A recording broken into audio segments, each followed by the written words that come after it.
12 में जो भी प्रतियोगिता परीक्षा होंगे, जो 10 के बच्चे अभी 12 में चले गए 10 के एवरेज मार्क के साथ, क्या जो प्रतियोगिता परीक्षाएं अभी प्रारंभ होंगी जिसमें इंजीनियरिंग हो, मेडिकल है, लॉ का है, सब परीक्षाएं अभी होंगी, क्या उसमें भी इस औसत मार्क का ध्यान रखा जाएगा क्या?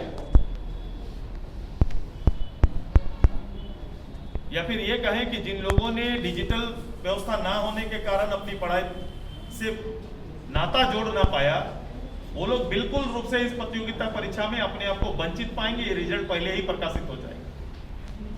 वैक्सीनेशन को लेकर एक सवाल है कि 86 लाख टोटल जो है वैक्सीन पूरे देश में पड़ा, कई स्टेट ने ड्राइव चला के किया। झारखंड 19वें नंबर पर है वैक्सीनेशन के मामले में, अभी भी बहुत कम वैक्सीन यहाँ पे लोगों को लगाया जा रहा है और थर्ड वेव को लेकर चेतावनी जो है लगातार जारी हो रही है। जिस रूप से पहल होनी चाहिए गवर्नमेंट को वैक्सीनेशन को लेकर, क्योंकि सबसे पहले सरकारी दल के लोगों ने वैक्सीनेशन पर उंगलियां उठाई थी, जो एक बड़ा कारण है।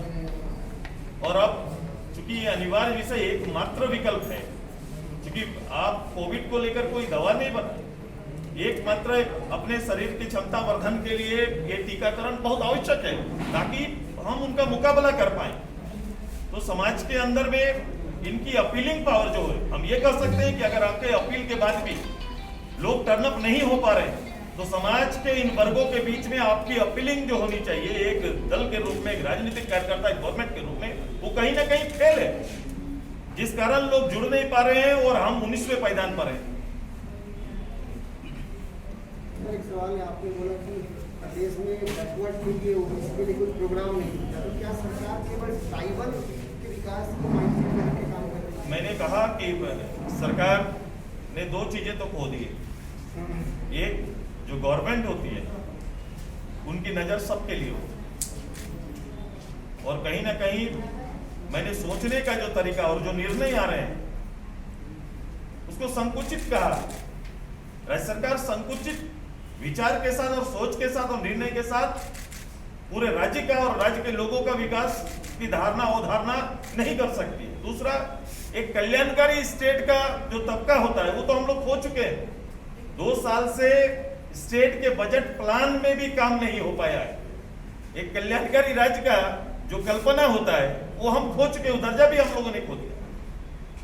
सुदेश जी, तो ये एक बड़ी समस्या है। अब 2021 तो इन्होंने कहा था कि रोजगार वर्ष के रूप में मनाएंगे। अच्छा, ये लेकिन जो स्थितियां पार हैं, जिस प्रकार से युवा निराश दिखाई दे रहे हैं, राज्य सरकार के एफर्ट को किस रूप में देखा?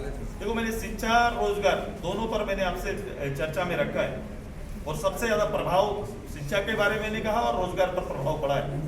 रोजगार के कोई 1.5 साल के अंदर गवर्नमेंट आती है, उम्मीद के साथ आती है, जनमत लेके आती है, तो एक डायरेक्शन होता है कि यहाँ के लोगों के लिए जो अपील आप करते हैं, जो अपील आपने किया, जो संकल्प आपने लिया, उसको कहीं ना कहीं प्रतिरक्षित करेंगे। वो कहीं भी कोई कार्यक्रम में नहीं दिखाई देता है, ना योजना में दिखाई देता है, केवल अखबार के माध्यम से आपने कहा कि इस वर्ष को निश्चित रूप से रखा, तो उसका एक साफ बहाना है कि कोविड के कारण हम नहीं कर, सरकार का जवाब यही पाएगा। लेकिन इंटरनल सरकार, उसके बाद भी सरकारें चल रही है, क्या कोविड के कारण सरकार ठप तो नहीं हुआ? सरकार चल रही है, सरकार अपना दायित्व तो निभाने का उसके पास सारा सिस्टम उनके पास है। तो भविष्य में कोविड के साथ साथ हम कैसे ऐसे रोजगार सृजन कर सकते हैं, लोगों के लिए रोजगार की स्थितियां कैसे हम सामने ला सकते हैं, इस पर अभी कुछ कहीं पर कोई विचार नहीं। देखे, किसान के हालात भी आप देख लो कि बीज का पैसा, उनके लिए मुआवजा का पैसा के लिए लोग अभी टाइम में बीज खरीद नहीं पा रहे हैं, सब्सिडी का बीज आम लोगों तक सीधे तौर पर नहीं जा रहा है। एक बड़ा विचित्र कठिन स्थिति इस प्रदेश में सभी वर्गों के लोग हैं, चाहे पढ़ाई करने वाले मेरे छात्र छात्राएं हो, रोजगार में हो, किसान हो, जो पूरे प्रदेश का इस हालत में भी पूरे देश में अगर वर्तमान में जो स्थिति को कोई कंट्रोल रखा है तो वो मात्र खेती है। कि भारत का पूरा स्थिति केवल या प्रबंधन या जो कहे राजस्व का जो सबसे बड़ा हिस्सा कुछ भी बना हुआ है, तो अभी ग्रामीण हमारा परिवेश में जो खेती बाड़ी से जो उत्पादन होता है वही भारत का रीढ़ बन के भी भारत को इस आर्थिक परिस्थिति में टिका के रखा है। अच्छा दादा, ये आपने कहा कि इसी बेस काम हो रही है, सरकार फोकस नहीं कर पा रही है, फिर ये माना जाए कि आदिवासी और मुस्लिमों के पर ही फोकस करके मैंने कहा उसके भाव क्या होंगे उसको समझिए, उसके निर्णय के बीच में जाइए। चलिए, धन्यवाद सभी को।